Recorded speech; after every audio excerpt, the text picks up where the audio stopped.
세월이 흐르고 나이를 먹는다는 것은 단순히 숫자를 하나씩 더해가는 일이 아닙니다. 우리 몸의 주름 하나하나에는 살아온 날들의 이야기가 새겨져 있고, 백발 한 올 한 올에는 견뎌온 풍상의 흔적이 담겨 있습니다. 그런데 참으로 이상한 일입니다. 이렇게 오랜 세월을 살아오면서 수많은 사람을 만나고 온갖 일을 겪었건만, 어찌하여 나이가 들수록 우리의 귀는 점점 더 막혀가는 것일까요? 어찌하여 세상을 더 많이 본 우리가 오히려 다른 사람의 말에 더 쉽게 화를 내고 더 쉽게 상처를 받는 것일까요? 지금으로부터 2500년 전 중국 노나라에 한 분의 성인이 계셨습니다. 바로 우리가 공자라 부르는 그분입니다. 공자는 70살이 되어 당신의 삶을 돌아보며 이런 말씀을 남기셨습니다. 나는 15에 학문의 뜻을 두었고 30에 자립했으며 40에 미혹되지 않았고 50에 천명을 알았으며 60에 이순이 되었고 70에 마음이 하고자 하는 바를 따라도 법도에 어긋나지 않았다. 이것이 바로 그 유명한 논어의 위정편에 나오는 구절입니다. 이 말씀 가운데 특히 우리가 주목해야 할 것이 있습니다. 바로 62순, 60살에 이순이 되었다는 그 대목입니다. 이순이란 무엇일까요? 글자 그대로 풀이하면 귀가 순해졌다는 뜻입니다. 그런데 여기서 귀가 순해졌다는 것은 단순히 청력이 좋아졌다거나 남의 말을 잘 듣게 되었다는 뜻이 아닙니다. 더 깊은 의미가 담겨 있습니다. 그것은 바로 다른 사람의 말을 들었을 때 그 말을 곡해하지 않고 삐딱하게 받아들이지 않고 있는 그대로 받아들일 수 있는 마음의 상태가 되었다는 뜻입니다. 생각해 보십시오. 며느리가 어머님, 오늘은 제가 요리할게요 라고 말했을 때 우리는 어떻게 듣습니까? 내 요리가 맛없다는 소리구나. 나보고 주방에서 나가라는 거야. 이렇게 받아들이지는 않으십니까? 아들이, 아버지, 요즘 건강은 어떠세요? 라고 물었을 때 내가 늙어서 쓸모없어 보이나 보지. 빨리 죽기를 바라는 건가? 이런 생각이 스치지는 않으십니까? 손주가 할아버지, 그건 요즘은 그렇게 안 해요 라고 말했을 때 이놈이 할아버지를 무시하네. 젊은 것이 버릇없이 하는 화가 치밀지는 않으십니까? 이것이 바로 귀가 순하지 못한 상태입니다. 상대방이 한 말 그 자체보다 우리 마음 속에 이미 자리 잡고 있던 의심과 서운함과 두려움이 그 말을 왜곡해서 받아들이게 만드는 것입니다. 마치 맑은 거울에 먼지가 쌓이면 사물이 제대로 비치지 않는 것처럼 우리 마음에 쌓인 집착과 아집과 자존심이 상대의 말을 있는 그대로 듣지 못하게 막는 것입니다. 공자는 왜 하필 60살에 이순이 되었다고 하셨을까요? 이것은 매우 의미심장한 말씀입니다. 60이라는 나이는 우리네 인생에서 어떤 나이입니까? 이제 직장에서 물러나 은퇴를 맞이하는 나이입니다. 한평생 일터에서 부하 직원들에게 명령하고 지시하던 위치에서 내려오는 나이입니다. 사회적 지위와 권력이 서서히 사라지는 나이입니다. 자식들도 이미 다 장성해서 제 살길을 가고 이제는 오히려 우리가 자식들에게 의지해야 하는 처지가 되는 나이입니다. 바로 이 나이에, 이 시기에 귀가 순해져야 한다는 것입니다. 왜일까요? 나이가 들면 자연스럽게 잃는 것들이 생기기 때문입니다. 건강을 잃고, 권력을 잃고, 사회적 지위를 잃습니다. 젊은 시절에는 우리가 가진 것들, 우리의 능력과 지위와 힘이 우리를 지켜주었습니다. 하지만 60이 넘어가면 그런 것들이 하나둘씩 우리 곁을 떠나갑니다. 그렇다면 이제 무엇이 우리를 지켜줄 수 있을까요? 무엇이 우리의 노년을 평안하고 존엄하게 만들어줄 수 있을까요? 바로 그것이 이순의 지혜입니다. 귀가 순해지는 것, 남의 말을 너그럽게 받아들이는 것, 나와 다른 생각을 인정하고 포용하는 것.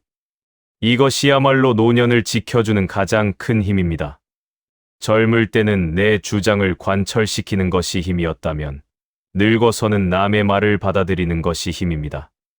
젊을 때는 내 뜻대로 세상을 바꾸려 했다면 늙어서는 세상을 있는 그대로 받아들이는 것이 지혜입니다. 그런데 현실은 어떻습니까? 많은 어르신들이 오히려 반대로 가고 계십니다. 나이가 들수록 귀는 더 막히고 고집은 더 세지고 자기 생각만 옳다고 우기고 남의 말은 듣지 않으려 합니다. 내가 너보다 밥을 몇 그릇 더 먹었는데, 내가 세상 경험이 얼마나 많은데, 요즘 젊은 것들은 버릇이 없어. 이런 말들을 입에 달고 삽니다. 그리고는 주변 사람들이 점점 멀어지는 것을 보며 섭섭해하고 외로워합니다. 이것은 매우 안타까운 일입니다. 왜냐하면 그 어르신들이 나쁜 분들이어서가 아니라 단지 늙는 법을 모르기 때문입니다. 나이 드는 것을 두려워한 나머지 더 큰 소리를 내고 더 강하게 주장함으로써 자신이 아직 힘이 있다는 것을 증명하려 하는 것입니다. 하지만 그럴수록 주변 사람들은 더 멀어지고 그럴수록 더 외롭고 쓸쓸해집니다. 공자는 이런 모습을 미리 아셨던 것 같습니다. 그래서 예순이라는 나이에 특별히 이순을 이야기하신 것입니다. 예순의 귀가 순해지지 않으면 이른의 종심소욕 부류구, 즉 마음 가는 대로 해도 법도에 어긋나지 않는 그 경지에 이를 수 없다는 것을 말씀하신 것입니다. 이순은 종심으로 가는 필수적인 관문입니다. 그렇다면 어떻게 해야 귀가 순해질 수 있을까요? 첫 번째로 우리가 깨달아야 할 것은 세상에는 수많은 다른 생각과 다른 가치관이 존재한다는 사실입니다. 그리고 내 생각과 다르다고 해서 그것이 틀린 것은 아니라는 사실입니다. 공자는 이것을 매우 아름다운 말씀으로 표현하셨습니다. 군자는 화이부동하고 소인은 동의불허한다. 군자는 어울리되 같아지기를 강요하지 않고 소인은 겉으로는 같은 척하되 진정으로 어울리지 못한다는 뜻입니다. 화이부동, 이 네 글자야말로 노년의 인간관계를 풀어가는 황금 열쇠입니다. 화는 조화를 뜻하고 동은 같음을 뜻합니다. 우리는 다른 사람들과 조화롭게 어울려 살아야 하지만 모두가 똑같아질 필요는 없다는 것입니다. 아니, 오히려 서로 다르기 때문에 조화가 아름다운 것입니다. 마치 오케스트라에서 바이올린과 첼로와 플루트가 각자 다른 소리를 내지만 그 다른 소리들이 어우러져 아름다운 교향악을 만들어내는 것처럼 말입니다. 생각해 보십시오. 며느리가 하는 요리가 우리가 해온 방식과 다를 수 있습니다. 간이 좀 덜할 수도 있고 양념이 다를 수도 있습니다. 하지만 그것이 틀린 것입니까? 아닙니다. 그저 다른 것입니다. 며느리에게는 며느리가 자라온 집안의 맛이 있고 며느리가 배운 요리법이 있습니다. 그것도 하나의 맛이고 하나의 방식입니다. 우리의 방식만 옳고 며느리의 방식은 틀렸다고 주장하는 순간 그것은 화이부동이 아니라 동의불허가 되는 것입니다. 아들이 직장을 선택하거나 인생의 중요한 결정을 할 때도 마찬가지입니다. 우리는 우리가 살아온 경험을 바탕으로 이것이 옳다고 생각할 수 있습니다. 안정적인 직장을 다녀야지. 공무원이 최고야. 그런 모험은 하는 게 아니야. 이렇게 말할 수 있습니다. 하지만 아들이 사는 세상은 우리가 살았던 세상과 다릅니다. 시대가 다르고 환경이 다르고 기회도 다릅니다. 아들에게는 아들의 꿈이 있고 아들의 판단이 있습니다. 이때 우리가 해야 할 일은 무엇일까요? 아들의 생각을 무조건 꺾고 우리 생각대로 따르게 하는 것일까요? 아닙니다. 그것은 사랑이 아니라 집착이고 보호가 아니라 지배입니다. 진정한 사랑은 상대방의 다름을 인정하는 것입니다. 비록 내 생각과 다르더라도 그 사람의 선택을 존중하고 그가 자기 길을 가도록 격려하는 것입니다. 물론 우리의 경험과 지혜를 나눌 수는 있습니다. 하지만 그것은 어디까지나 참고사항일 뿐 강요가 되어서는 안 됩니다. 화이부동의 지혜는 가족관계뿐만 아니라 친구관계, 이웃관계 모든 곳에 적용됩니다. 경로당에서 친구들과 이야기를 나눌 때도 마찬가지입니다. 정치 이야기를 하다 보면 생각이 다른 경우가 많습니다. 어떤 분은 이 정당을 지지하고 어떤 분은 저 정당을 지지합니다. 이때 내 생각만 옳다고 우기면서 상대방을 설득하려 들면 어떻게 됩니까? 말다툼이 되고 감정이 상하고 평생 친구가 원수가 되기도 합니다. 하지만 화이부동의 마음을 가지면 어떻게 됩니까? 아, 저 친구는 저렇게 생각하는구나. 나와는 다르지만 그 나름의 이유가 있겠지. 이렇게 받아들일 수 있습니다. 서로 생각은 다르지만 여전히 친구로 지낼 수 있습니다. 정치적 견해는 달라도 오랜 세월 함께 살아온 정은 그대로 남습니다. 이것이 바로 화이부동입니다. 젊을 때는 세상을 내 생각대로 바꿀 수 있다는 자신감이 있었습니다. 실제로 어느 정도는 가능했습니다. 일터에서 부하 직원들에게 명령하면 그들이 따랐고 자식들에게 이래라 저래라 하면 그들이 들었습니다. 하지만 이제는 다릅니다. 우리에게 그런 힘이 없습니다. 아니, 설령 힘이 있다 하더라도 그것을 사용해서는 안 됩니다. 공자는 이렇게 말씀하셨습니다. 군자는 화이부동하고 소인은 동의불허한다. 소인은 겉으로는 같은 척하지만 속으로는 서로 화합하지 못합니다. 이것은 무엇을 의미할까요? 거짓으로 동조하는 것, 진심이 아닌데 그냥 맞장구를 쳐주는 것. 이것은 진정한 관계가 아니라는 뜻입니다. 우리는 때때로 자식들이나 주변 사람들이 우리 말에 네, 네 하고 순종적으로 대답하기를 바랍니다. 하지만 그들이 진심으로 동의해서가 아니라 그냥 말대꾸하기 싫어서 혹은 우리를 화나게 하고 싶지 않아서 그렇게 대답한다면 그것이 과연 우리가 원하는 관계일까요? 진정한 관계는 서로의 다름을 인정하면서도 존중하는 것입니다. 내 생각과 다르더라도 그 사람의 의견을 경청하고 그 나름의 타당성을 인정해 주는 것입니다. 이것이 바로 군자의 태도이고 어른다운 태도입니다. 나이가 들었다고 해서 자동으로 존경받는 것이 아닙니다. 나이 든 사람 중에도 존경받는 사람이 있고 그렇지 못한 사람이 있습니다. 그 차이는 무엇일까요?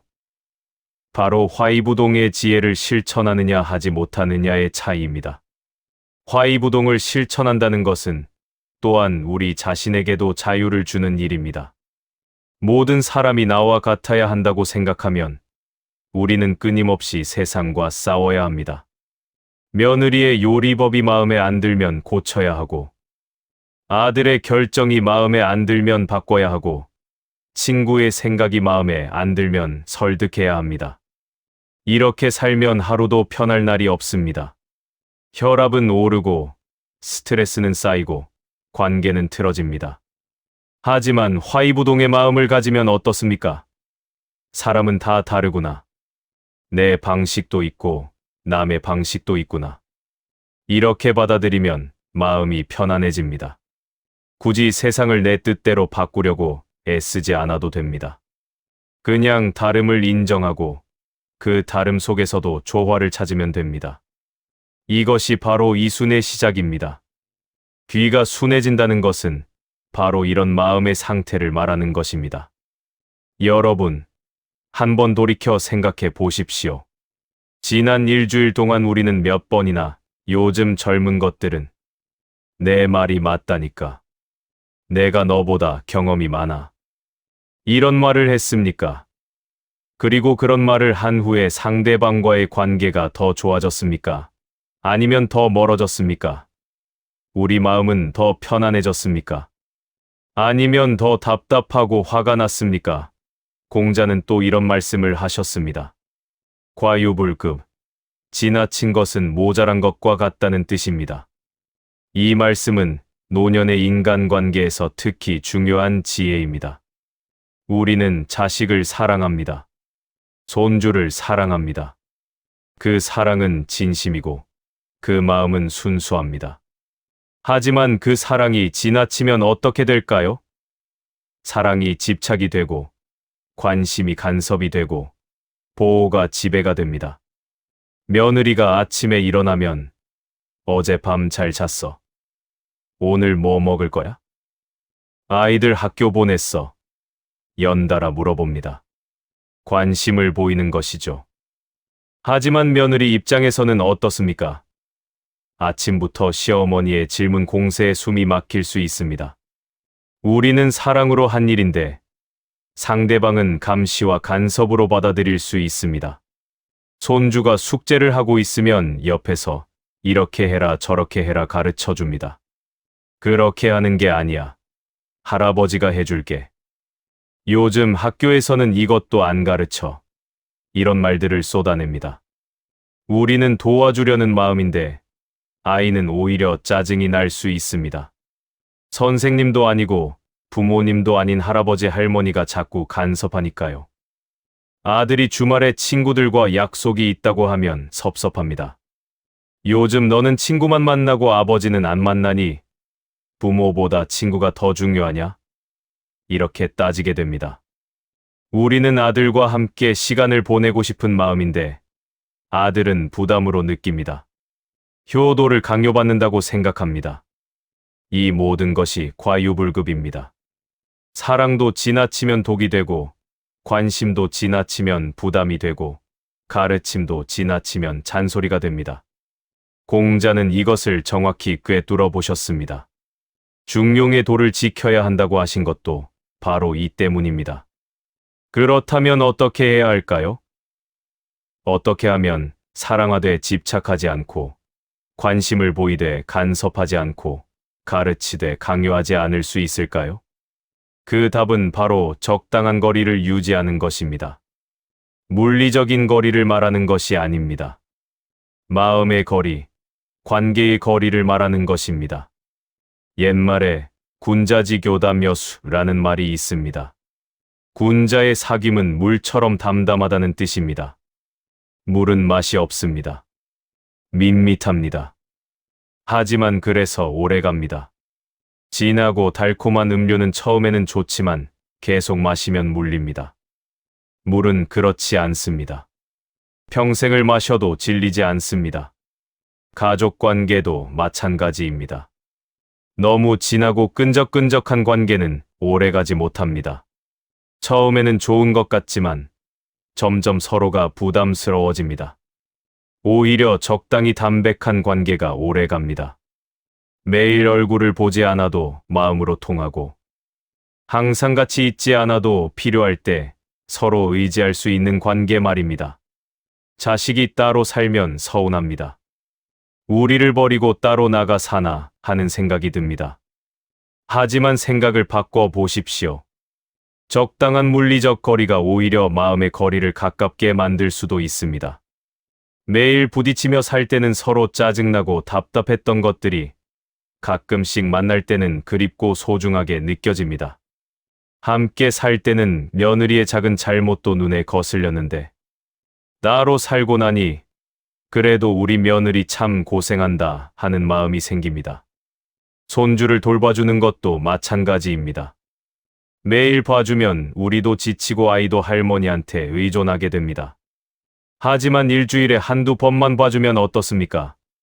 우리도 기다려지고 아이도 할머니를 만나는 날을 손꼽아 기다립니다. 그 시간이 특별해집니다. 서로에게 부담이 아니라 기쁨이 됩니다. 공자는 제자들과의 관계에서도 이 원칙을 지키셨습니다. 제자가 질문하면 답해 주셨지만 억지로 가르치려 하지 않으셨습니다. 불분불개, 스스로 애써 깨우치려 하지 않으면 일러주지 않고 불비불발, 말하려 해도 답답해하지 않으면 터주지 않는다고 하셨습니다. 이것이 바로 과유불급의 가르침입니다. 우리도 마찬가지입니다.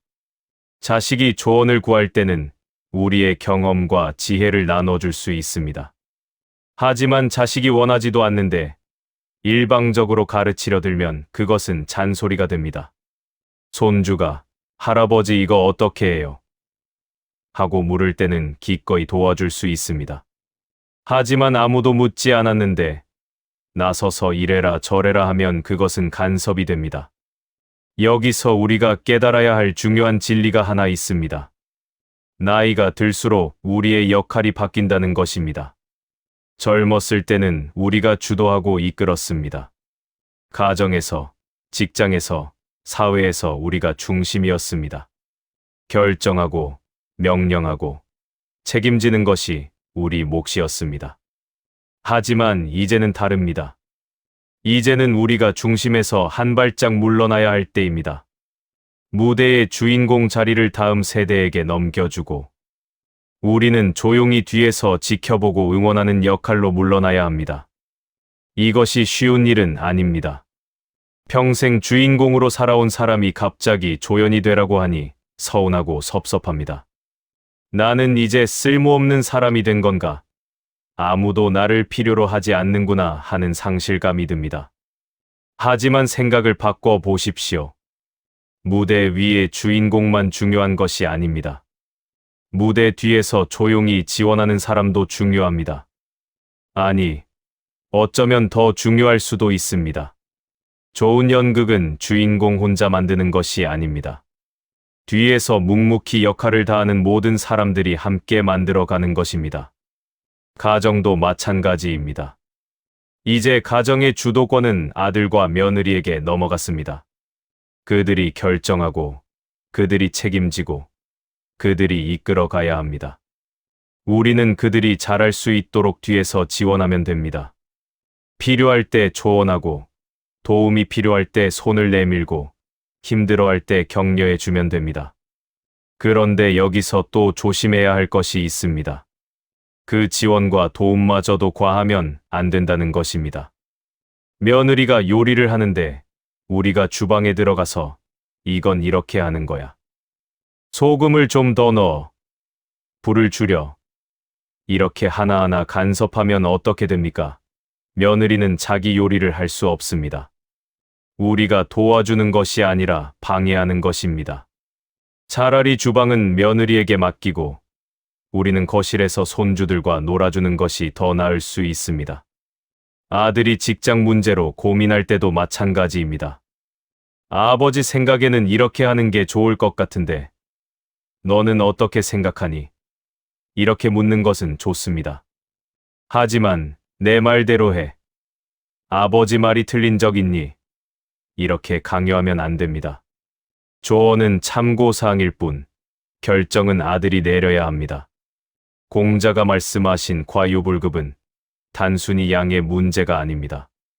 때와 장소, 상황을 살필 줄 아는 지혜의 문제입니다.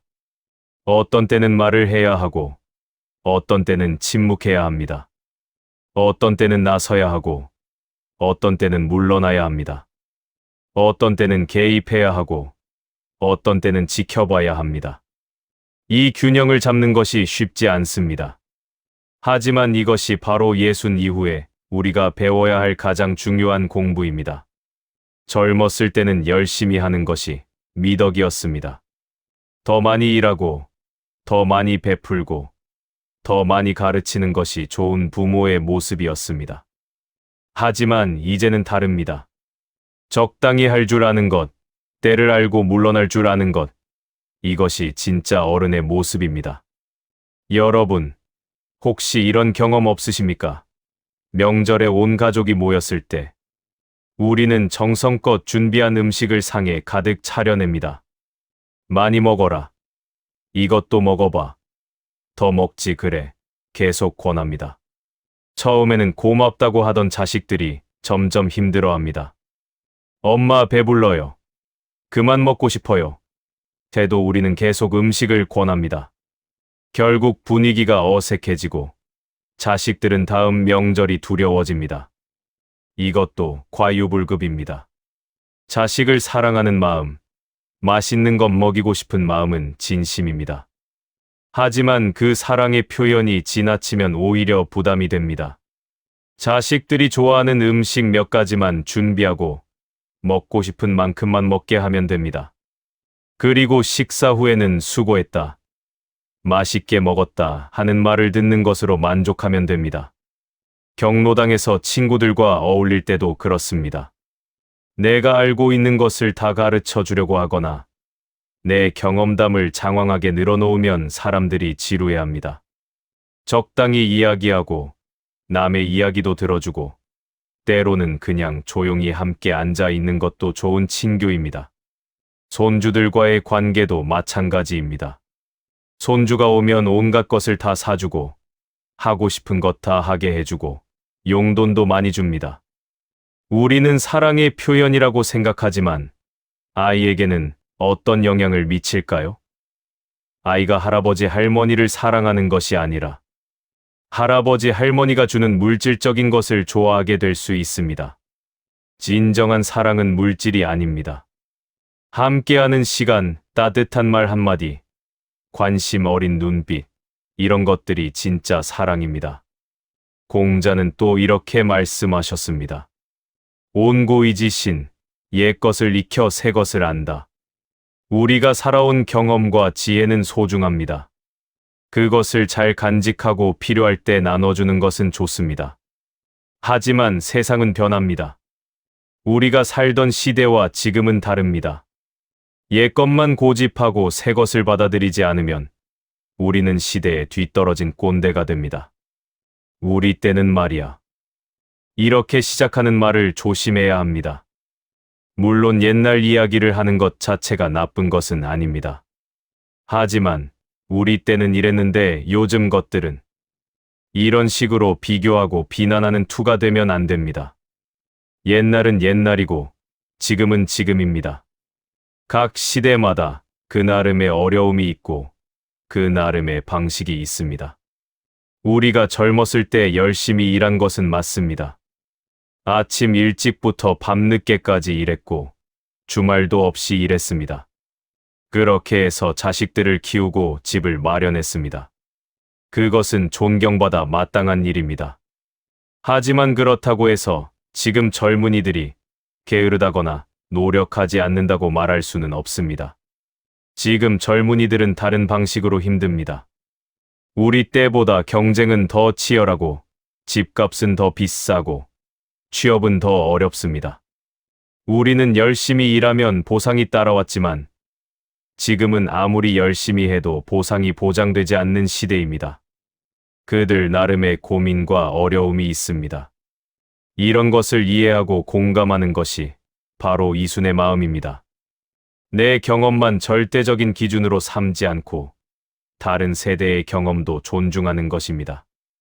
우리는 우리 방식대로 열심히 살았고 그들은 그들 방식대로 열심히 살고 있습니다. 다를 뿐이지 틀린 것이 아닙니다. 여러분께 이 배움이 조금이나마 마음의 평안을 가져다 주었다면 구독과 좋아요를 눌러 지혜의 벗이 되어 주십시오. 함께 나이 들어가는 이 길을 서로 의지하며 걸어갈 수 있기를 바랍니다. 자, 이제 우리는 화이부동과 과유불급에 대해 깊이 생각해 보았습니다.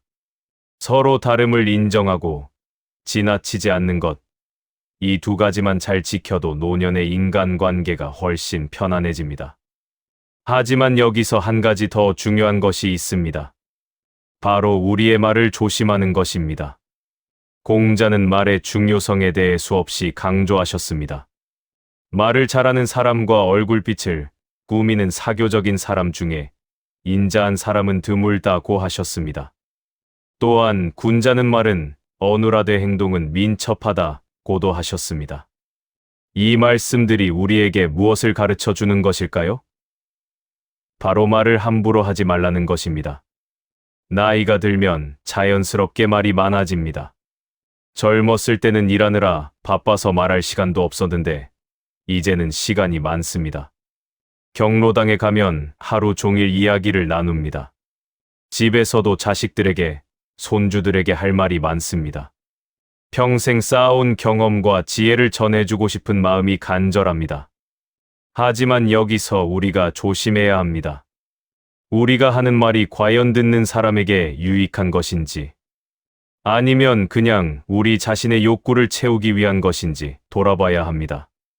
며느리에게 하루 종일 이것저것 지시하고 잔소리하는 것이 정말 며느리를 위한 것인지, 아니면 우리가 아직도 집안의 주인이라는 것을 확인하고 싶은 것인지 생각해 봐야 합니다. 손주에게 공부해라, 게임하지 마라, 숙제했니?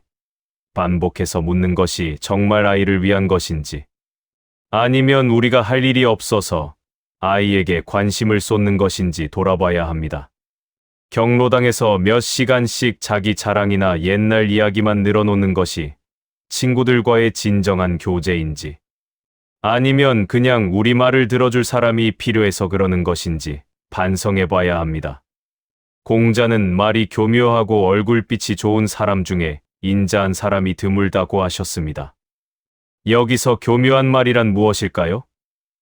듣기 좋게 꾸민 말, 상대방을 조종하려는 말, 자기를 과시하려는 말을 뜻합니다. 우리는 때로 자식들에게 이런 말을 합니다. 너를 위해서 하는 말이야. 부모 마음을 몰라주니 내가 언제까지 살 것 같아. 이런 말들은 겉으로는 자식을 걱정하는 것처럼 보이지만 실제로는 자식을 우리 뜻대로 움직이려는 조종의 말입니다. 특히 내가 언제까지 살 것 같아? 라는 말은 정말 조심해야 합니다. 이 말은 자식들에게 죄책감을 주는 말입니다. 지금 내 말을 안 들으면 나중에 후회할 것이다. 내가 죽고 나면 그때 후회해도 소용없다. 는 뜻이 담겨 있습니다. 하지만 진정으로 자식을 사랑한다면 이런 식으로 죄책감을 주어서는 안 됩니다. 진짜 사랑은 상대방을 자유롭게 해주는 것입니다. 내가 행복하게 살기를 바란다. 내 인생은 내가 선택하는 것이다. 나는 언제나 내 편이다. 이런 말이 진정한 사랑의 말입니다. 조건 없이, 대가 없이, 그냥 있는 그대로의 자식을 사랑하는 것입니다. 또 우리가 조심해야 할 말이 있습니다. 바로 비교하는 말입니다. 옆집 아들은 대기업 다니던데, 친구 며느리는 효자던데, 누구네 손주는 공부를 잘하던데, 이런 말들입니다. 우리는 단순한 사실을 이야기하는 것처럼 느껴질지 모르지만 듣는 사람에게는 비난으로 들립니다. 너는 왜 그렇게 못하니? 너는 왜 남만 못하니? 하는 질책으로 받아들여집니다. 공자는 그 자리에 없는 사람을 칭찬하라고 하셨습니다. 며느리 앞에서 다른 며느리를 칭찬하지 말라는 뜻입니다. 아들 앞에서 남의 아들을 칭찬하지 말라는 뜻입니다. 그것은 상대방에게 상처를 주는 일입니다. 차라리 우리 며느리의 좋은 점을, 우리 아들의 잘하는 점을 찾아서 칭찬해 주는 것이 훨씬 낫습니다. 우리 며느리는 아이들을 참 잘 돌본다. 우리 아들은 성실하게 일한다. 우리 손주는 착하다. 이렇게 있는 그대로를 인정하고 칭찬해 주는 것입니다.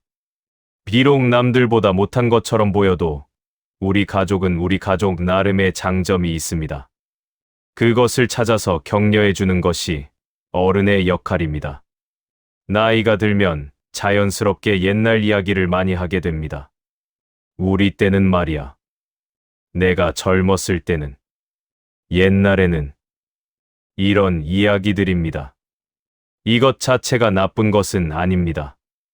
우리의 경험담은 소중한 삶의 지혜가 담겨 있고 그것을 다음 세대에게 전해주는 것은 의미 있는 일입니다. 하지만 여기서도 과유불급입니다. 같은 이야기를 반복해서 하거나 듣는 사람이 지루해하는데도 계속 늘어놓으면 안 됩니다. 또한 옛날 이야기를 하면서 요즘 것들은 안 돼라는 식으로 비교하고 비난하면 안 됩니다. 옛날은 옛날에 좋은 점이 있었고 지금은 지금의 좋은 점이 있습니다. 공자는 군자는 말은 어눌하되 행동은 민첩하다고 하셨습니다. 이것은 무슨 뜻일까요? 군자는 말을 함부로 하지 않고 신중하게 한다는 뜻입니다. 반면에 행동은 빠르게 한다는 것입니다. 말은 적게 하고 행동으로 보여주라는 것입니다. 우리 어르신들은 이것을 거꾸로 하는 경우가 많습니다. 말은 많이 하는데 행동은 하지 않습니다. 이래라 저래라, 지시만 하고 정작 자기는 움직이지 않습니다. 내가 그랬잖아. 내 말 들었으면 이런 일 없었을 거야. 이렇게 말만 앞세웁니다. 하지만 진정한 어른은 다릅니다. 말은 적게 하고 행동으로 보여줍니다. 며느리에게 설거지 이렇게 해라라고 잔소리하는 대신 조용히 가서 설거지를 도와줍니다. 손주에게 공부해라 하고 잔소리하는 대신 책을 읽는 모습을 보여줍니다. 아들에게 효도해라 하고 강요하는 대신 먼저 웃으면서 반갑게 맞아줍니다. 행동으로 보여주는 것이 말로 하는 것보다 훨씬 강력합니다. 아이들은 어른들이 하는 말을 듣고 배우는 것이 아니라 어른들이 하는 행동을 보고 배웁니다. 우리가 아무리 남을 배려해라, 양보해라라고 가르쳐도 정작 우리가 남을 배려하지 않고 양보하지 않는 모습을 보이면 아이들은 그것을 배웁니다. 그렇다면 우리는 어떻게 말해야 할까요? 공자가 가르쳐 주신 말의 원칙이 있습니다. 첫째, 신언신 예언입니다. 믿을 수 있는 말을 하라는 것입니다. 한 번 한 말은 지켜야 합니다. 손주에게 다음에 사줄게라고 했으면 꼭 사줘야 합니다. 자식에게 간섭하지 않겠다고 했으면 정말 간섭하지 말아야 합니다. 말과 행동이 일치해야 합니다. 나이 든 사람들 중에 이런 분들이 계십니다. 어제는 이렇게 말했다가 오늘은 저렇게 말합니다. 기분에 따라 말이 바뀝니다. 이런 모습을 보이면 주변 사람들이 우리 말을 신뢰하지 않습니다. 어차피 또 바뀔 거야 라고 생각합니다. 그러면 우리가 아무리 좋은 말을 해도 귀담아 듣지 않습니다. 둘째, 선언산 예언입니다. 착한 말, 좋은 말을 하라는 것입니다. 남을 비난하는 말, 상처 주는 말, 험담하는 말을 하지 말라는 것입니다. 경로당에서 친구들과 이야기할 때 조심해야 합니다. 없는 사람 뒷담화하는 것은 좋지 않습니다. 그 사람이 어쩌고 저쩌고 하면서 남의 허물을 들추는 것은 군자의 도리가 아닙니다. 며느리나 사위에 대해서도 마찬가지입니다. 친구들에게 우리 며느리가 이렇더라, 우리 사위가 저렇더라 하면서 불평하는 것을 조심해야 합니다. 그런 말들이 돌고 돌아서 결국 당사자에게 전해지기도 하고 설령 전해지지 않더라도 그런 말을 하는 것 자체가 우리 마음을 어둡게 만듭니다. 공자는 입에서 나쁜 말이 나오지 않게 하는 것이 인연을 지키는 첫걸음이라고 하셨습니다. 선한 말을 하려고 노력하면 자연스럽게 마음도 선해집니다. 반대로 나쁜 말을 계속하면 마음도 나빠집니다. 말과 마음은 서로 영향을 주고받습니다. 셋째, 소언사오 예언입니다. 말을 적게 하라는 것입니다. 꼭 필요한 말만 하고 불필요한 말은 하지 말라는 것입니다.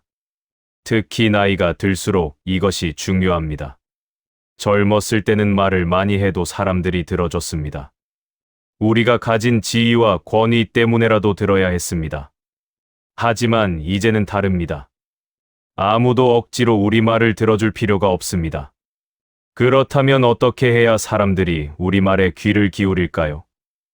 역설적이게도 말을 적게 할 때입니다. 평소에 말을 아끼는 사람이 입을 열면 사람들이 주목합니다. 저 어르신이 말씀하시네. 중요한 이야기겠구나 하고 귀담아 듣습니다. 반대로 항상 떠들어대는 사람이 무슨 말을 해도 사람들은 또 시작이네 하고 흘려듣습니다. 공자는 하루 종일 먹기만 하고 마음 쓸 곳이 없으면 곤란하다고 하셨습니다. 할 일 없이 빈둥거리면서 쓸데없는 말만 늘어놓는 것을 경계하신 것입니다. 나이가 들어도 우리에게는 할 일이 있어야 합니다. 그것이 무엇이든 상관없습니다. 책을 읽든, 그림을 그리든, 운동을 하든, 봉사활동을 하든, 뭔가 의미 있는 일에 마음을 쓰고 시간을 보내야 합니다. 그렇게 하면 자연스럽게 말이 줄어듭니다. 할 일이 있으니 쓸데없는 수다를 떨 시간이 없습니다. 하루를 보람 있게 보냈으니 굳이 말로 자기를 증명할 필요가 없습니다. 마음이 충만하니 남의 말을 듣는 여유가 생깁니다. 말을 적게 한다는 것은 침묵을 지킬 줄 안다는 뜻이기도 합니다. 침묵은 때로 말보다 강력합니다. 자식이 잘못을 했을 때 길게 잔소리하는 것보다 조용히 실망한 표정을 짓는 것이 더 효과적일 수 있습니다. 며느리가 실수를 했을 때 꼬치꼬치 따지는 것보다 아무 말 없이 넘어가 주는 것이 더 고마운 일일 수 있습니다. 하지만 여기서 주의할 점이 있습니다. 침묵이 냉전이 되어서는 안 됩니다. 화가 나서 말을 안 하는 것, 삐져서 입을 다무는 것, 이것은 진정한 침묵이 아닙니다. 오히려 더 나쁜 의사소통 방식입니다. 진정한 침묵은 평화롭습니다. 말하지 않아도 서로 통하는 것, 말이 필요 없을 만큼 마음이 편안한 것, 이것이 진짜 침묵입니다. 공자는 또 이렇게 말씀하셨습니다. 남이 나를 알아주지 않는다고 걱정하지 말고 내가 남을 알지 못하는 것을 걱정하라. 이 말씀이 우리에게 무엇을 가르쳐 주는 것일까요? 우리가 계속 말을 하는 이유 중 하나는 남들이 우리를 알아주기를 바라기 때문입니다. 내가 이런 사람이야. 내가 과거에 이런 일을 했어. 나는 이렇게 생각해. 계속 말하는 것은 남들이 우리를 인정해 주기를 바라는 것입니다. 하지만 공자는 그것을 걱정하지 말라고 하십니다. 남이 나를 알아주든 말든 상관없다는 것입니다. 대신 우리가 걱정해야 할 것은 우리가 남을 제대로 알고 있는가입니다. 우리 자식을 제대로 이해하고 있는가? 우리 며느리의 마음을 헤아리고 있는가? 우리 손주가 무엇을 원하는지 알고 있는가? 이것을 걱정해야 합니다. 이것은 말하기보다 듣기를 중요시하라는 가르침입니다. 우리가 말을 하면 우리 자신을 드러내는 것입니다. 하지만 우리가 들으면 상대방을 이해하게 됩니다. 나이가 들수록 말하기보다 듣기에 더 많은 시간을 할애해야 합니다. 며느리가 무슨 말을 할 때 그건 그렇게 하는 게 아니야 라고 끊어버리지 말고 끝까지 들어주어야 합니다. 손주가 학교에서 있었던 일을 이야기할 때 별것도 아닌 일로 왜 그래 라고 무시하지 말고 진지하게 들어주어야 합니다. 친구가 고민을 이야기할 때 성급하게 조언하려 들지 말고 공감하며 들어주어야 합니다. 경청, 즉 귀 기울여 듣는다는 것은 단순히 귀로 소리를 듣는 것이 아닙니다. 마음으로 듣는 것입니다. 상대방의 말 속에 담긴 감정을 느끼고 말하지 않은 것까지 헤아리고 진정으로 무엇을 원하는지 이해하려고 노력하는 것입니다. 이것이 바로 이순의 핵심입니다. 귀가 순해진다는 것은 남의 말을 잘 듣는다는 것입니다. 곡해하지 않고 삐딱하게 받아들이지 않고 있는 그대로 듣고 더 나아가 말 속에 담긴 마음까지 헤아리는 것입니다. 공자는 평생 배움을 강조하셨습니다.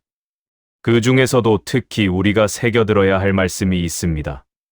세 사람이 길을 가면 그 중에 반드시 나의 스승이 있다. 이 얼마나 겸손한 말씀입니까? 성인이신 공자조차도 어디서나 배울 것이 있다고 하셨는데 하물며 우리 같은 범인들이야 더 말할 나위가 있겠습니까?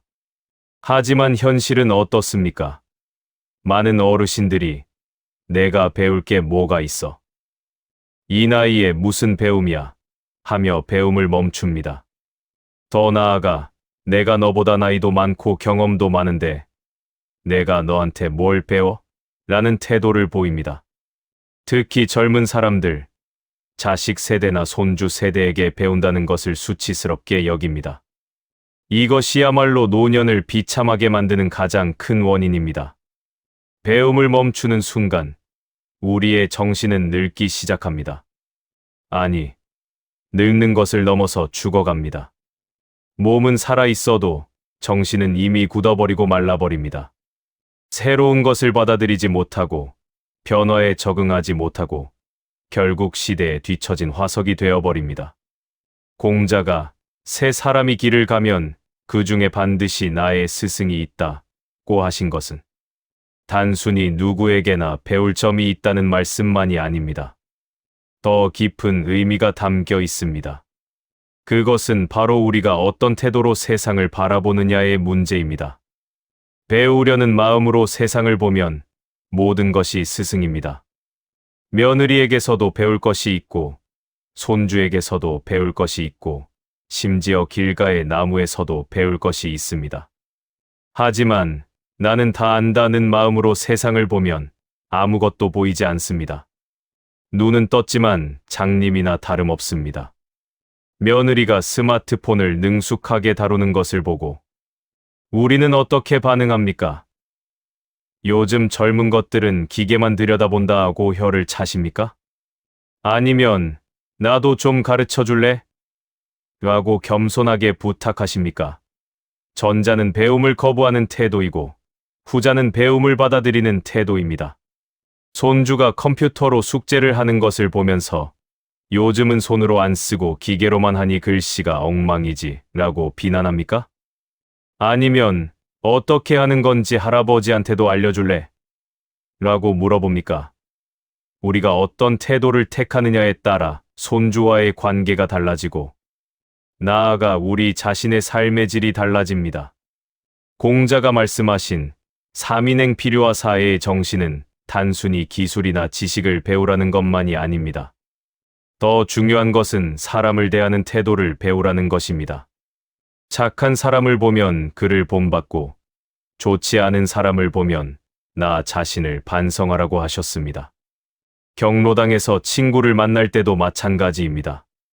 어떤 친구는 항상 밝고 긍정적입니다. 나이가 들어도 여전히 활기차고 유머가 있습니다. 이런 친구를 보면 저 친구는 참 좋겠다라고 부러워만 할 것이 아니라 나도 저렇게 살아야겠다고 배워야 합니다. 무엇이 저 친구를 저렇게 만드는지 관찰하고 좋은 점을 내 것으로 만들려고 노력해야 합니다. 반대로 어떤 친구는 항상 불평불만이 많고 우울합니다. 만나면 온통 부정적인 이야기만 합니다. 이런 친구를 보면 나는 저렇게 되지 말아야겠다고 경계해야 합니다. 그리고 나 자신을 돌아보면서 혹시 나도 저런 모습은 아닐까 반성해야 합니다.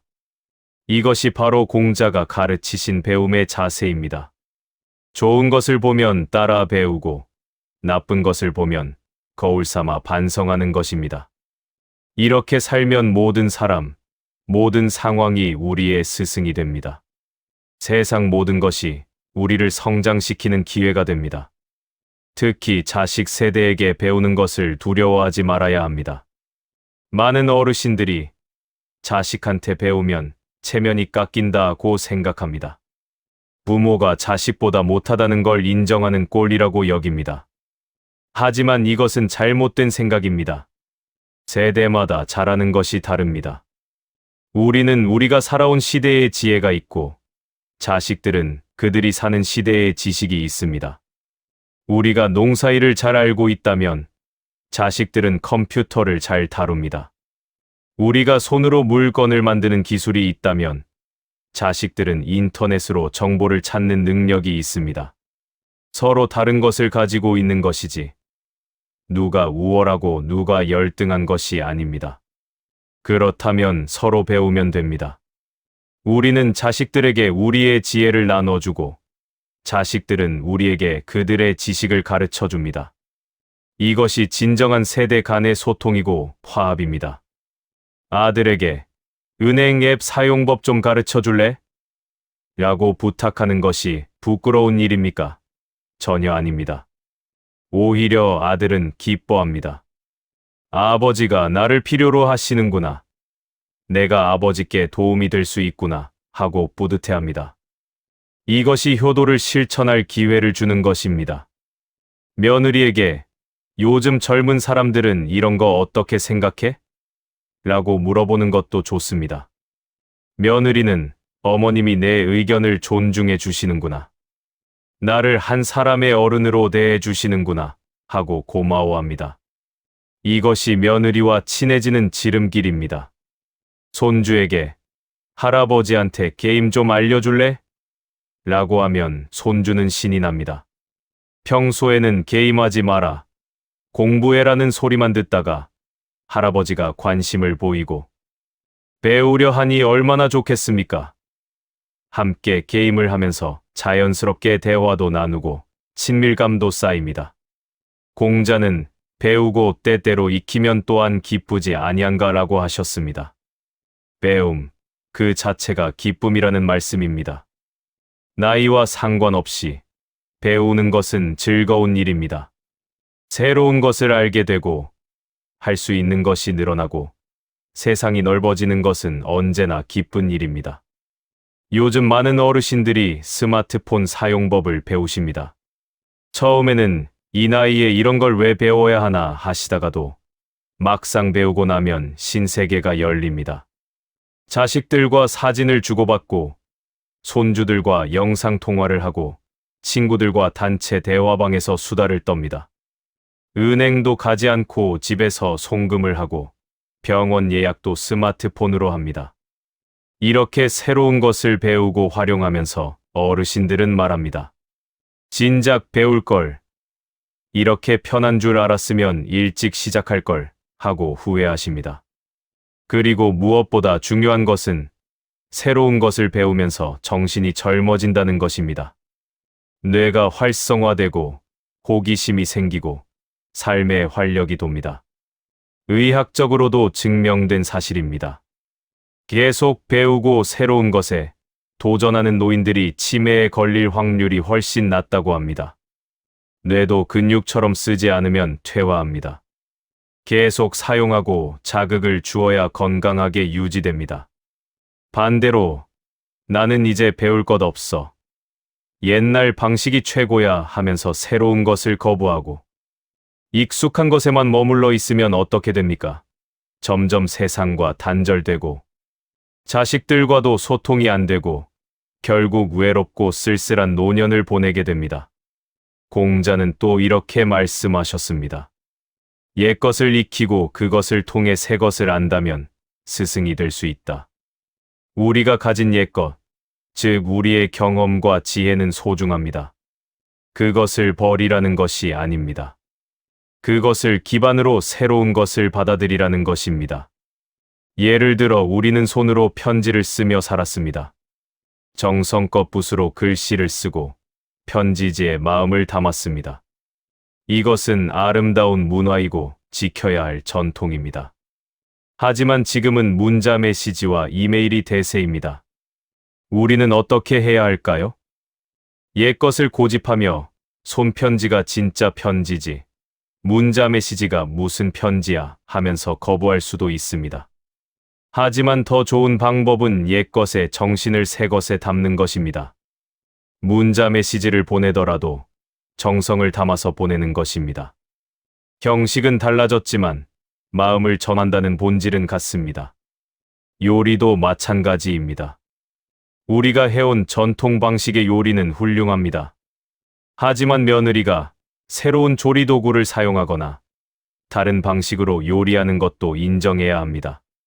중요한 것은 형식이 아니라 가족을 위해 정성껏 음식을 만든다는 마음 아니겠습니까? 이렇게 옛것의 정신을 지키면서도 새것의 형식을 받아들이는 것.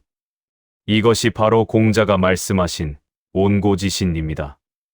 이런 태도를 가지면 우리는 꼰대가 되지 않습니다. 전통을 아는 지혜로운 어른이 됩니다.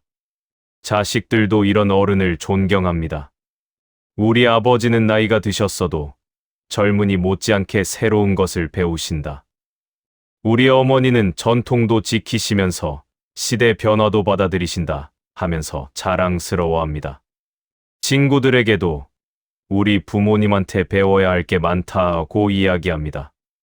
반대로 옛날 방식만 고집하시고 새 것은 무조건 나쁘다고 하신다. 자기 생각만 옳다고 우기신다 하면 어떻겠습니까? 자식들이 친구들에게 부모님 이야기를 꺼내기 꺼려합니다. 명절에 집에 오는 것도 부담스러워합니다. 겸손하게 배우는 자세는 또 다른 선물을 가져다 줍니다. 바로 자식들과의 관계가 평등해진다는 것입니다. 우리가 일방적으로 가르치고 자식들은 일방적으로 듣기만 하는 수직적 관계가 아니라 서로 주고받는 수평적 관계가 됩니다. 우리는 인생의 지혜를 나눠주고 자식들은 새로운 지식을 가르쳐 줍니다. 우리는 전통 요리법을 전수하고 며느리는 새로운 레시피를 소개합니다. 이렇게 서로 배우고 가르치면서 진정한 동반자 관계가 형성됩니다. 공자는 아는 것을 안다고 하고 모르는 것을 모른다고 하는 것, 이것이 아는 것이다 라고 하셨습니다. 모르는 것을 아는 척하지 말라는 것입니다. 특히 나이 든 사람일수록 이것이 어렵습니다. 내가 이것도 모른다고 하면 무시당하지 않을까, 체면이 깎이지 않을까 하는 두려움 때문에 아는 척합니다. 하지만 진정한 지혜는 자기 무지를 인정하는 것입니다. 소크라테스도 나는 내가 모른다는 것을 안다고 했습니다. 모르는 것을 솔직히 인정하고 배우려는 사람이 진짜 지혜로운 사람입니다. 손주가 학교에서 배운 새로운 과학 지식을 이야기할 때 할아버지 때는 그렇게 안 배웠는데 라고 부정하지 말고 그렇구나, 할아버지한테도 자세히 설명해 줄래? 라고 하면 됩니다. 그러면 손주는 신이 나서 설명하고 우리는 새로운 것을 배우고 손주와의 관계도 돈독해집니다. 며느리가 새로운 육아법을 이야기할 때도 마찬가지입니다.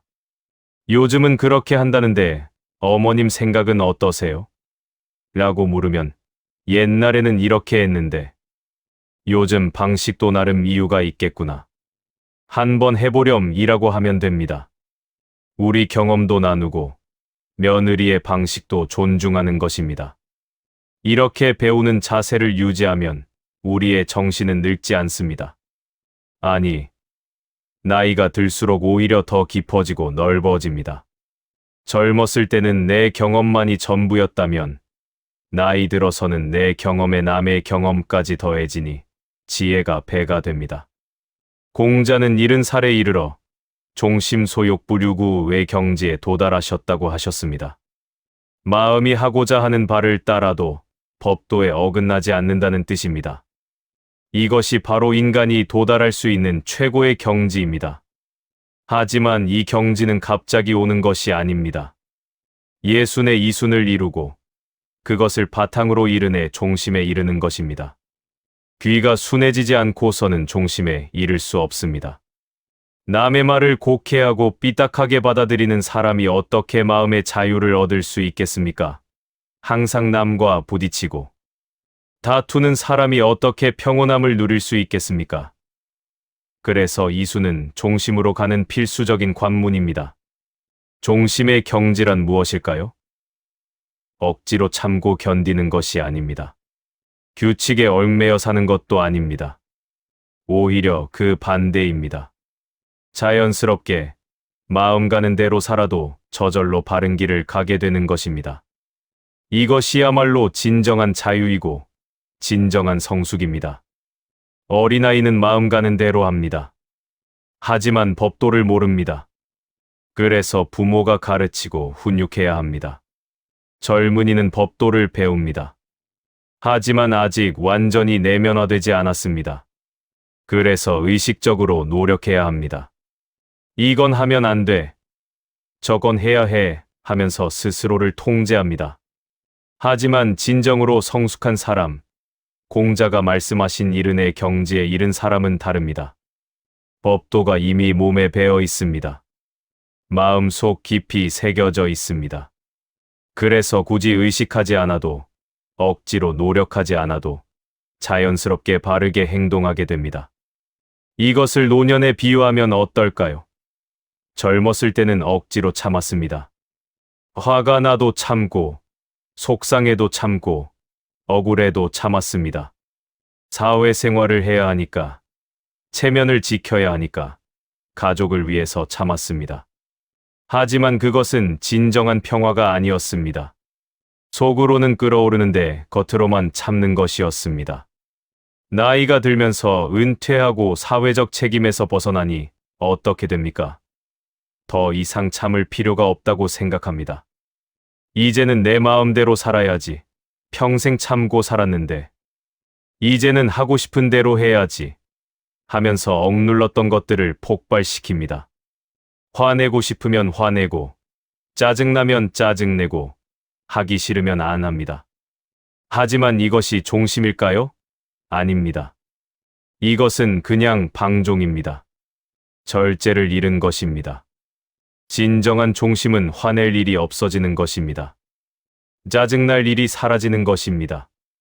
마음 자체가 평온해져서 굳이 참을 필요가 없어지는 것입니다.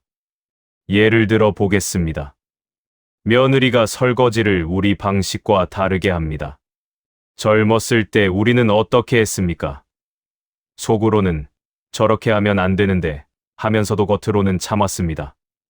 며느리와의 관계를 위해서, 아들을 위해서 참았습니다. 하지만 속은 편하지 않았습니다. 나이 들어 참는 것을 포기하면 어떻게 됩니까? 며느리야, 설거지는 그렇게 하는 게 아니야 하면서 간섭합니다. 며느리가 불편해하든 말든 상관없이 내 하고 싶은 대로 합니다. 이제는 내 마음대로 살 거야 하면서요. 하지만 이것도 평화가 아닙니다. 며느리와 관계가 틀어지고 결국 우리 마음도 불편해집니다. 진정한 종심은 다릅니다. 며느리의 설거지 방식을 보고 저것도 하나의 방식이구나 하고 자연스럽게 받아들입니다. 참는 것이 아닙니다. 진심으로 그렇게 느끼는 것입니다. 우리 방식이 유일한 정답이 아니라는 것을 알기 때문입니다. 그래서 마음이 편안합니다. 굳이 참을 필요도 없고, 굳이 고치려고 할 필요도 없습니다. 아들이 우리 기대와 다른 선택을 했을 때도 마찬가지입니다. 젊었을 때는 속으로 걱정하고 불안해하면서도 겉으로는 내가 알아서 해라 했습니다. 하지만 속은 편하지 않았습니다. 밤잠을 설치고 걱정이 끊이지 않았습니다. 나이 들어 참는 것을 포기하면 어떻게 됩니까? 그런 선택은 안 돼. 내 말대로 해 하면서 강요합니다. 아들과 다투고 관계가 나빠집니다. 하지만 이것도 평화가 아닙니다. 진정한 종심은 아들을 진심으로 믿는 것입니다. 내 아들이니까 잘할 거야. 설령 실패하더라도 그것도 아들의 배움이 될 거야 하고 진정으로 놓아줍니다. 억지로 참는 것이 아니라 진심으로 받아들이는 것입니다. 그래서 마음이 편안합니다. 이것이 바로 예순의 이순을 거쳐 이른의 종심에 이르는 과정입니다. 처음에는 억지로 참습니다. 그 다음에는 이해하려고 노력합니다. 그러다가 어느 순간 자연스럽게 받아들이게 됩니다. 참는 것이 아니라 진심으로 괜찮아지는 것입니다. 공자가 이른에 이 경지에 이르셨다는 것은 무엇을 의미할까요? 우리도 그 나이가 되면 자동으로 그렇게 되는 것일까요? 아닙니다. 공자도 평생 수양한 끝에 이르네야 도달하셨습니다. 그만큼 어려운 경지라는 뜻입니다. 하지만 우리가 예순부터 이순을 연습하면 어떻게 될까요? 일은 여든이 되었을 때 조금씩 종심에 가까워질 수 있습니다. 완전히 도달하지는 못하더라도 그 방향으로 나아갈 수 있습니다. 그리고 그 과정 자체가 우리의 노년을 훨씬 평온하고 행복하게 만들어줍니다. 종심의 경지에 가까워지면 어떤 일이 일어날까요? 첫째, 화낼 일이 줄어듭니다. 남의 말을 곡해하지 않으니 오해할 일이 없습니다. 남과 내가 다르다는 것을 인정하니 실망할 일이 없습니다. 세상을 있는 그대로 받아들이니 불만이 줄어듭니다. 둘째, 관계가 좋아집니다. 우리가 편안하니 주변 사람들도 편안합니다. 우리가 간섭하지 않으니 자식들이 숨을 쉴 수 있습니다. 우리가 강요하지 않으니 며느리가 자기답게 살 수 있습니다. 그러면 그들이 오히려 우리를 더 자주 찾아오고 더 가까이 하려고 합니다. 셋째, 존경을 받습니다. 강요해서 받는 존경이 아니라 자연스럽게 우러나오는 존경입니다. 우리 아버지는 참 어른다우시다. 우리 어머니는 정말 지혜로우시다 하는 진심 어린 존경입니다. 나이가 많다고 해서 받는 형식적인 예의가 아니라 인격을 보고 우러나오는 진정한 존경입니다. 넷째, 마음이 편안해집니다. 세상과 싸우지 않으니 평화롭습니다. 남을 바꾸려고 애쓰지 않으니 여유롭습니다. 인정받으려고 노력하지 않으니 자유롭습니다. 진정한 의미에서 마음 가는 대로 살 수 있게 됩니다. 공자는 또 이렇게 말씀하셨습니다. 아침에 도를 들으면 저녁에 죽어도 좋다. 진리를 깨닫는 것이 그만큼 중요하다는 뜻입니다. 우리가 70의 나이에 이순과 종심의 도리를 깨닫는다면 얼마나 복된 일입니까? 비록 인생의 말년이지만 진정으로 자유롭고 평온한 시간을 보낼 수 있습니다. 많은 사람들이 젊었을 때는 바쁘게 살다가 나이 들어서야 여유가 생깁니다. 하지만 정작 여유가 생긴 그때 마음에 평화가 없다면 무슨 소용입니까? 시간은 많은데 마음이 불편하고 몸은 쉬는데 정신은 괴롭다면 그것이 진정한 휴식일까요? 진정한 노년의 복은 시간적 여유가 아니라 마음의 평화입니다. 육체적 건강보다 정신적 건강입니다. 물질적 풍요보다 영혼의 자유입니다. 이순과 종심의 경지가 바로 그것을 가능하게 합니다. 여러분, 지금 우리는 몇 살입니까? 60이 넘었습니까? 70이 넘었습니까? 아니면 아직 그 전입니까? 나이가 무엇이든 상관없습니다. 중요한 것은 지금 이 순간부터 시작하는 것입니다. 귀를 순하게 만드는 연습을 시작하는 것입니다. 오늘부터 며느리의 말을 들을 때 있는 그대로 들어보십시오. 저 말 속에 무슨 다른 뜻이 있을까? 의심하지 말고 그냥 표면적인 의미 그대로 받아들여 보십시오. 아들이 무슨 말을 할 때 나를 무시하는 건가? 예민하게 반응하지 말고 아들이 이렇게 생각하는구나 하고 담담하게 들어보십시오. 손주가 할아버지는 몰라요 라고 할 때 이놈이 할아버지를 무시하네 하고 화내지 말고 그래, 할아버지가 요즘 것은 잘 모르지. 내가 가르쳐 줄래? 하고 겸손하게 받아들여 보십시오. 경로당에서 친구와 의견이 다를 때 내 말이 맞다고 우기지 말고 친구는 저렇게 생각하는구나. 나와는 다르지만 그 나름의 이유가 있겠지 하고 인정해 보십시오. 이렇게 하나씩 연습하다 보면 어느 순간 변화가 일어납니다. 처음에는 억지로 하는 것 같지만 점점 자연스러워집니다. 처음에는 참는 것 같지만 나중에는 진심으로 괜찮아집니다. 이것이 바로 이순에서 종심으로 나아가는 길입니다. 공자의 가르침은 2500년이 지난 지금도 여전히 유효합니다. 아니, 오히려 지금 이 시대에 더 절실하게 필요합니다. 빠르게 변하는 세상, 세대 간의 격차가 점점 커지는 시대, 노인들이 점점 더 외로워지는 사회에서 이순과 종심의 지혜는 우리를 구원할 수 있습니다. 귀를 순하게 하는 것, 그것은 단순히 남의 말을 잘 듣는다는 뜻이 아닙니다. 세상을 너그럽게 받아들이는 것입니다. 나와 다른 것을 인정하는 것입니다.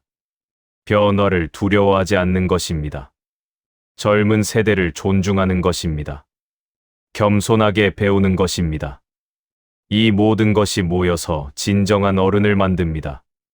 나이만 많은 노인이 아니라 진짜 존경받는 어른을 만듭니다. 꼰대가 아니라 지혜로운 스승을 만듭니다. 주변 사람들이 피하는 사람이 아니라 찾아오고 싶은 사람을 만듭니다. 여러분의 남은 인생이 얼마나 될지 아무도 모릅니다. 10년일 수도 있고 20년일 수도 있고 30년일 수도 있습니다. 중요한 것은 그 시간을 어떻게 보내느냐입니다. 화내고 불평하며 보낼 수도 있고 평온하고 행복하게 보낼 수도 있습니다. 그 선택은 전적으로 우리에게 달려 있습니다.